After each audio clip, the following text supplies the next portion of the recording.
Tomates verdes fritos, parte 27.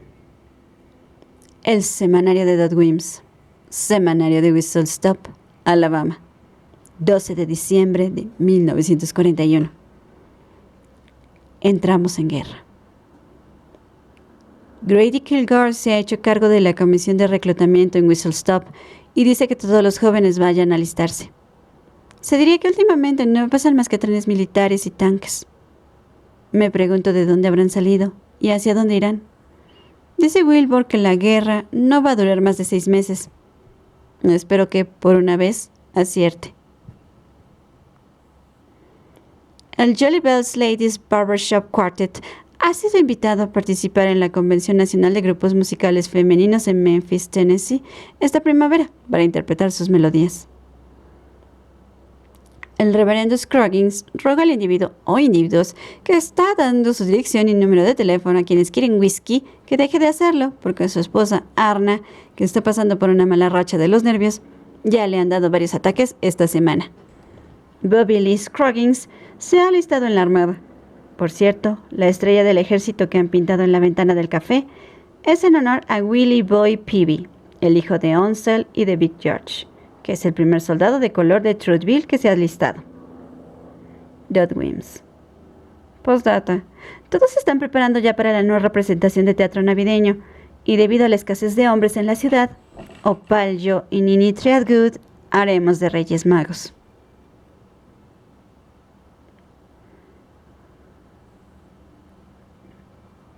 En el 212 de Road Circle, Birmingham, Alabama. 8 de agosto de 1986. Después de que el joven del supermercado la hubiera cubierto de insultos, Evelyn Couch se sintió igual que si la hubieran violado, desgarrada por dentro por aquel deshonesto abuso verbal. Siempre habría tratado de rehuir aquel tipo de incidentes, porque le aterraba que los hombres se le descararan y lo que fueran capaces de decirles si les plantaba cara. Durante toda su vida se había acercado a los hombres de puntillas, fijándose muy bien dónde ponía los pies, sabedora de que sí, por cualquier circunstancia, les plantaba cara. Ese léxico que con tanta facilidad afloraba de sus bocas le haría mucho daño. Y al final le había tocado la china. Pero no iba a hundírsele el mundo por eso.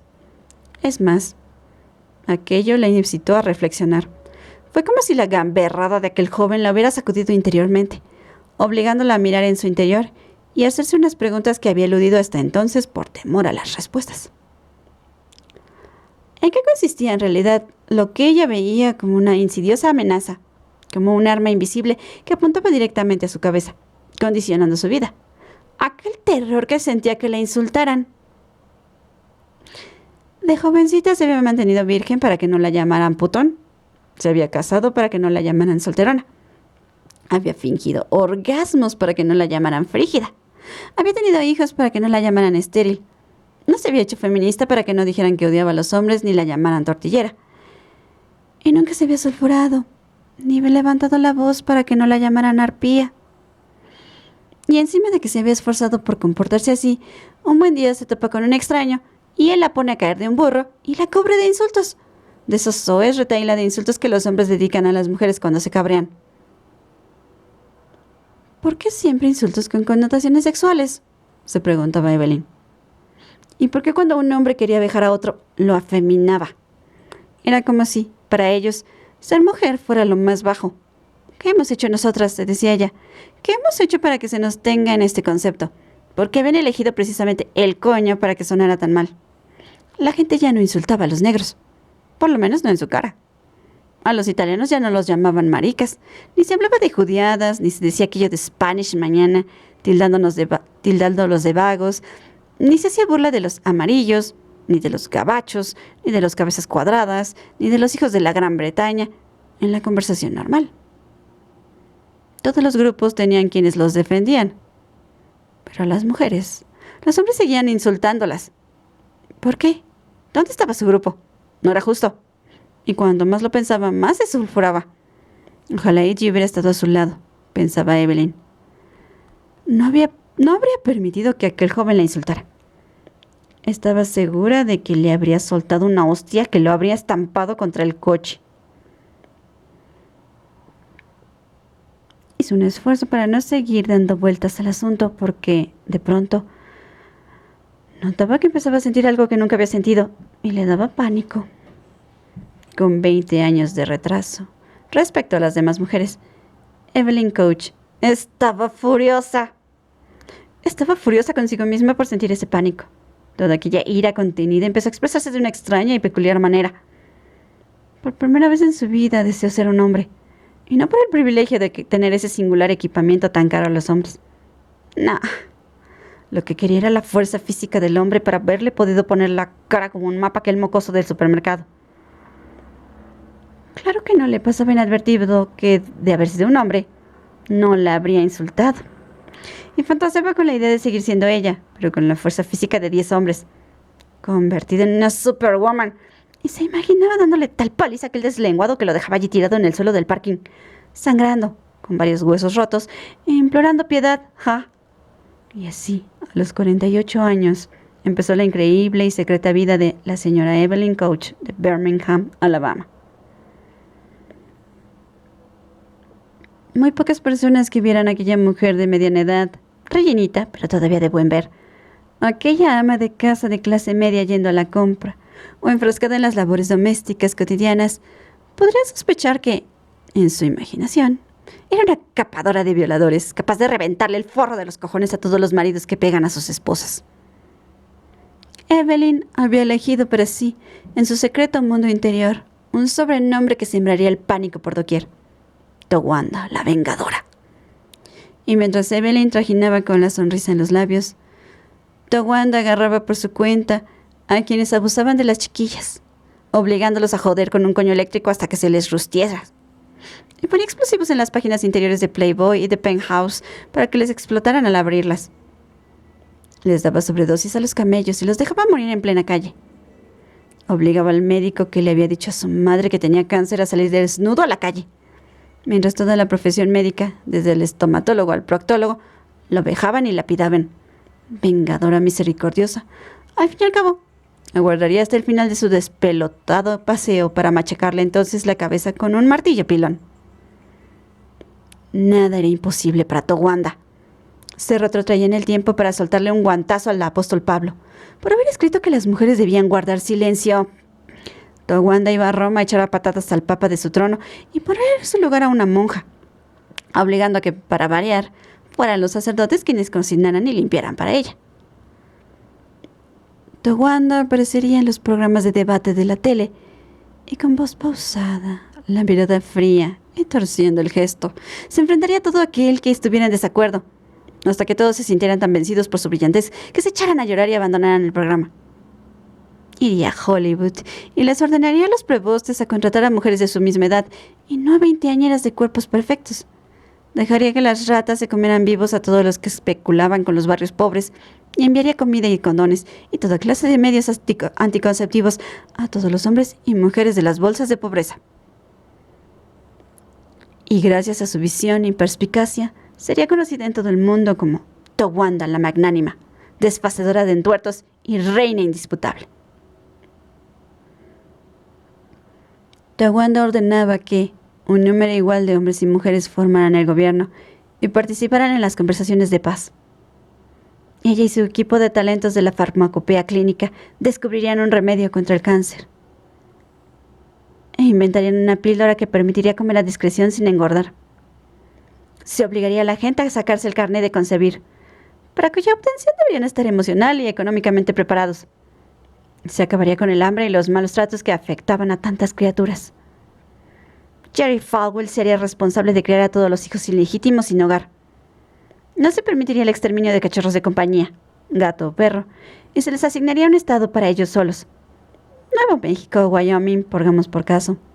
Enseñantes y ATS cobrarían lo mismo que los profesionales de rugby. Detendría la construcción de toda colmena humana, sobre todo las de cemento, y a Van Johnson se le concedería un programa para él solo, porque es uno de los que más le gustan a Towanda. A los autores de grafitis soeces se les sumergiría en una tina de tinta indeleble.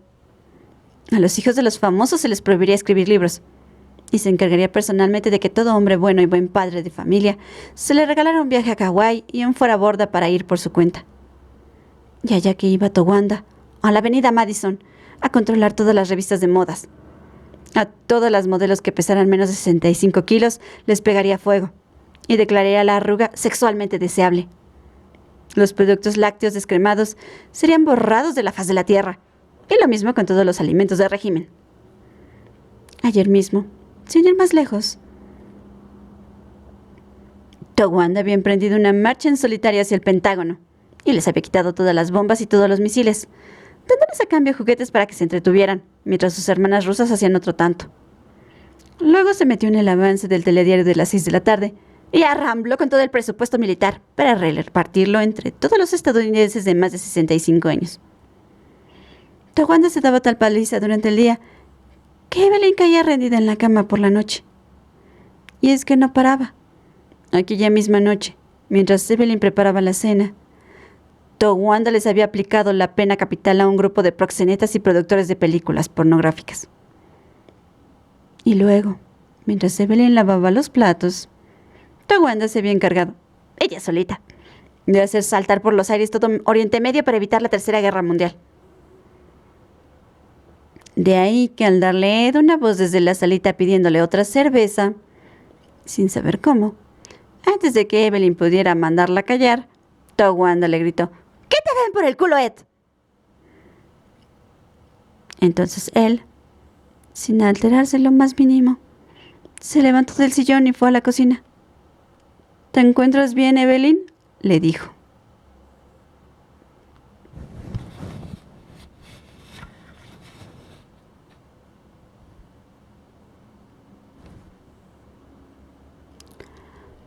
El semanario de Dot Wims. Semanario de Whistle Stop, Alabama. 9 de febrero de 1943. Escalada bélica.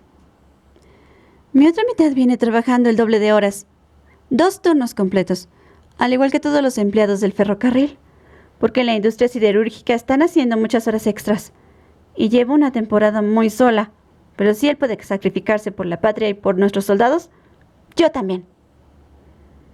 Tommy Glass y Ray Laneway han escrito desde su campamento enviando saludos para todos.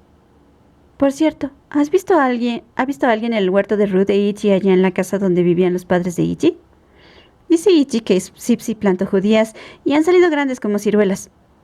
Y en cambio yo no consigo que me crezcan más que unas virriosas patatas.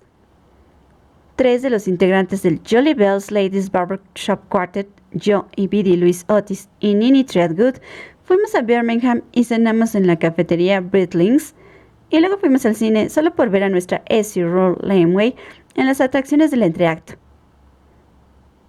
Y no íbamos descaminadas, porque las películas no valían nada en comparación con lo que ella tocó. Así que estamos orgullosísimas. Nos habría gustado decirle a todo el público que es amiga nuestra. Aunque Nini le dijo a su vecino de butaca que Essie Rue era su cuñada. Por cierto, no olviden que hay que ahorrar neumáticos. Dot Wims. Postdata, ¿quién dice que somos el sexo débil? El pobre Dwayne Glass se desmayó en su boda el pasado domingo y su futura esposa tuvo que sostenerlo durante toda la ceremonia. Después que hubo terminado, él dijo sentirse mucho mejor. Y es que tiene que incorporarse al ejército después de la luna de miel.